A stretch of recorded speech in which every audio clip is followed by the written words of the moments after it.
Hi guys, thanks for tuning in to another video on ForgottenWeapons.com. I'm Ian McCullum and I'm here today at the Rock Island Auction House taking a look at some of the guns that they are going to be selling in their upcoming June of 2017 regional auction.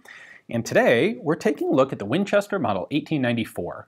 We're approaching the end of our series on the development of the Winchester lever-action rifle, and today we've got the biggest and the most popular and the most iconic of all of them. By 2006, when Winchester's New Haven factory shut down, they'd manufactured more than 7 million of these rifles, 70% of them in a single cartridge. This is by far the most popular Winchester rifle ever made. It is in fact the most popular centerfire sporting rifle ever made in the United States, total. This is the iconic deer rifle. So, what makes it different? What made it so popular? Well, it is a John Browning design, as were the last couple of Winchester lever-action rifles. And what Browning did with this design was usher the smokeless powder cartridge into the United States sporting firearms market. So the rifle was developed in 1894, as the name suggests, and it is basically an improvement over the mechanical system of the Winchester 1886 and 92. Assuming you saw the last two videos, you already know that the 86 and the 92 are basically the exact same design, just one's rifle's caliber and one's pistol caliber. And Browning, being John Browning, pondered this design and after a couple years came up with some ways to improve it. And that was the 94 Action. Now, Winchester took his patent for the 1894 Action, which is improved over its predecessors, and they coupled it with a brand new cartridge that they were developing. They'd spent some time working with smokeless powder, and they introduced smokeless powder to the US market in the .30 Winchester Center Fire cartridge, or as it's better known, the .30-30 Winchester. When this rifle was first introduced onto the market, it was actually not available in .30-30. It was originally offered in .32-40 and .38-55. Those are actually both cartridges that were on the market already. They'd been introduced by, well, originally by Ballard, and then those were standard cartridges for the Marlin lever-action firearms of this same time period. Winchester took those cartridges and used them, and of course Marlin would chamber their rifles in Winchester cartridges as well. None of this stuff is, secret or trademarked or proprietary. But what Winchester then did was, and by the way, the .32-40 and the .38-55 are the same case head, just one is neck down to .38 and the other is neck down to .32 caliber. Similar to what Winchester did with, well, what everybody did with a lot of their cartridges. Use the same case head so that you have the same bolt design, but offer people different bullet diameters. At any rate, Winchester took that same case head, they necked it down to .30 caliber, and that became the .30-30. And it was introduced as a smokeless powder cartridge from the very get-go. There never was a black powder .30-30, and it was the first cartridge like that for the US sporting and hunting market. Now, what the .30-30 got right, in addition to being the first, which is a nice, a bonus for anything, it also was just a really perfect balance of power and recoil and size. And it did exactly what someone needed a standard hunting rifle cartridge to do. It wasn't a buffalo rifle, and it didn't need to be, but it was plenty powerful enough to take deer. It was small enough that you could use it on small game if you wanted to without obliterating them. It was just this perfect middle ground balance, and that's, I think, largely what has made it so popular. That and the fact that the rifle it was chambered in was an excellent John Browning design. There'd been more than 30 years, almost 35 years since the advent of the Henry rifle. Winchester, both itself and working with John Browning, has really optimized the lever-action system to be about as good as it possibly can be. And the top of the heap is the Winchester 94. So between an excellent firearms design and an excellent and innovative novel cartridge, that's the makings for a classic gun. I should point out, what that .30-30 did, in addition to not creating a cloud of smoke at the muzzle, it also was a far cleaner cartridge. That was one of the big advantages of smokeless powder. It didn't leave all this residue and fouling in the barrel. The idea that you could fire hundreds of rounds without having to clean out the barrel lest you literally overpressure the gun, that's a new concept when smokeless powder comes around. And smokeless powder allowed higher velocities than black powder had.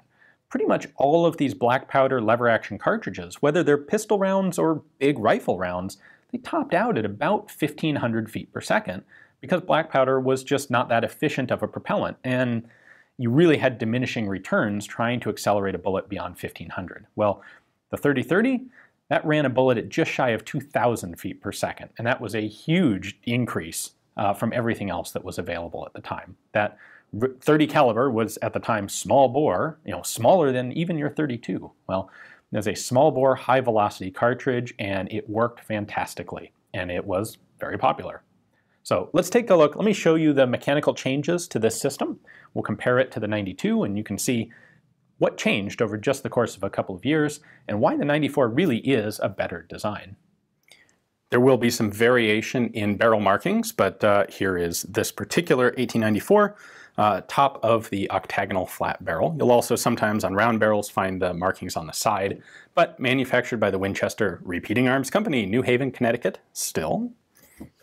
One new marking on the model of 1894 is this one, nickel steel barrel, especially for smokeless powder. Pretty much all of Browning's lever action designs were capable of handling smokeless powder pressures as long as they were manufactured with proper modern steels, but that wasn't the case with all of the other guns that were out there from Winchester and other companies. Once smokeless powder was available, there was of course a lot of interest in loading it instead of black powder in all manner of different cartridges. And not all guns could actually handle that increased pressure. So Winchester made a point here to to mark right on the rifles that this was just fine with smokeless powder.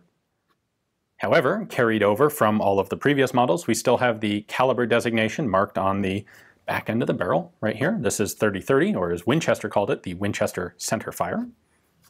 Tang markings are the same. As with the 92, once they got substantially into the 21st century, they got rid of the 18 and started designating these just Model 94 Winchester. And our patent date is now there as well. And as with the Model 92, the serial number is down here on the bottom of the receiver. So 63,000, this is a pretty darn early rifle, and it's a really nice one too. It's got the fancy checkering, the nice wood, the pistol grip, and the takedown option. You can always tell the takedown rifles because there will be a seam here between the receiver and the barrel, as well as this lever on the end of the magazine tube, which you flip out and use as a sort of handle to unthread the magazine tube. Now to compare the action of the two guns, I have a 92 here and we have a 94 here. So on the 92, you can see the bottom of the two locking lugs at the bottom of the lever, and then the front of the receiver is rounded. On the 94, this whole section actually pivots down with the lever, so it's a flat bottom to the receiver, and you can't see anything special here because the locking lugs actually don't protrude down to the bottom of the receiver. So the substantial change that Browning made here was to replace the two independent locking lugs with a single one. It's going to cross behind the bolt to hold everything in place, and it's still cut into both sides of the receiver, so it's still a nice, strong, obviously smokeless powder capable system. And what this allows him to do is simplify a lot of the safety mechanisms in the bolt.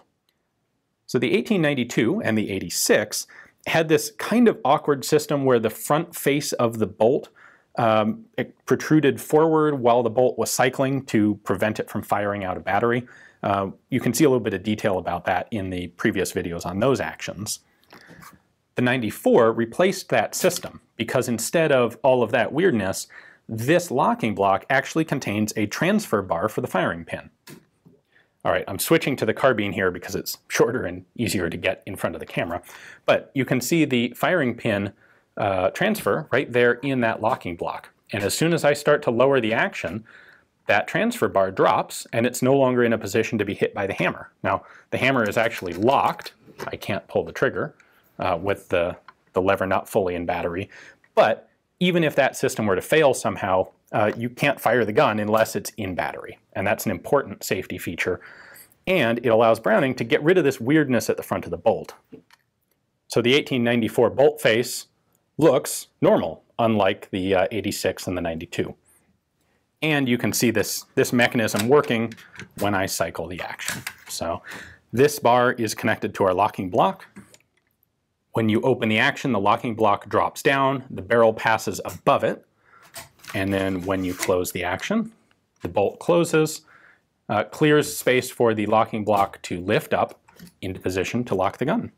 So it's definitely an improved system. These, to the uneducated observer, they look identical to 92s or 86s, but the mechanism is definitely improved.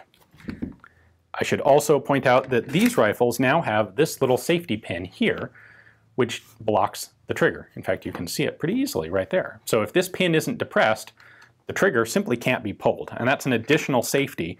That pin is activated by the lever. And so if you're not holding the lever closed, rifle won't fire.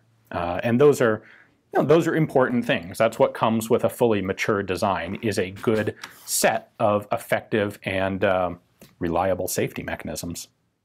One thing that didn't change here was Nelson King's loading gate. The loading gate still works exactly the same way as it did, dating all the way back to the 1866, the original Winchester repeating rifle. So props to Nelson King. Man, he came up with a long-lived, cool idea. There are not a whole lot of other patents from 1866 that were still in production literally 150 years later in 2006. So I guess that's 140 years. But well done, Mr. King. And I probably don't need to reiterate it again at this point, but as with all of the previous Winchester levers, you have a plethora of different special order custom options that you can get on the guns. So you have your standard barrel lengths, the carbines, the rifles, the muskets, as well as custom barrel lengths of anything in between. We have a standard carbine here and a fancy rifle. The fancy rifle has a pistol grip to it, nice wood, checkering, all of those features. It is also actually a takedown model of the rifle, so you can unscrew the magazine tube and separate this at the barrel and receiver junction so that it makes a nice compact package for transportation. That was an option. Bunch of different styles of sights, you name it. Saddle rings, this carbine has a saddle ring on this side. All of that stuff was available in the 94, just as it had been on all the previous models. Over the years, they hit a number of significant digits in production. So serial number 1,000,000 went to President Coolidge in, I believe, 1928. Serial number 1.5 million was given to President Truman. Serial number 2 million was presented to President Eisenhower, and they just kept hitting these milestones. Although I think 2 million is about when they stopped giving them to presidents. But there is really hardly a shooter or gun enthusiast today who is not at least aware of the Winchester Model 1894. So well done, Browning, well done, Winchester. If you don't actually have one of these yet, well, maybe this is your chance to get one. These two are both coming up for sale here at Rock Island, along with a bunch of other 94s. If you take a look at the description text below, you'll find links to the catalog pages for these two, and if these aren't exactly the kind you're looking for, well, there are a bunch of others in that catalog as well. You'll just have to do some exploring to find them. Thanks for watching.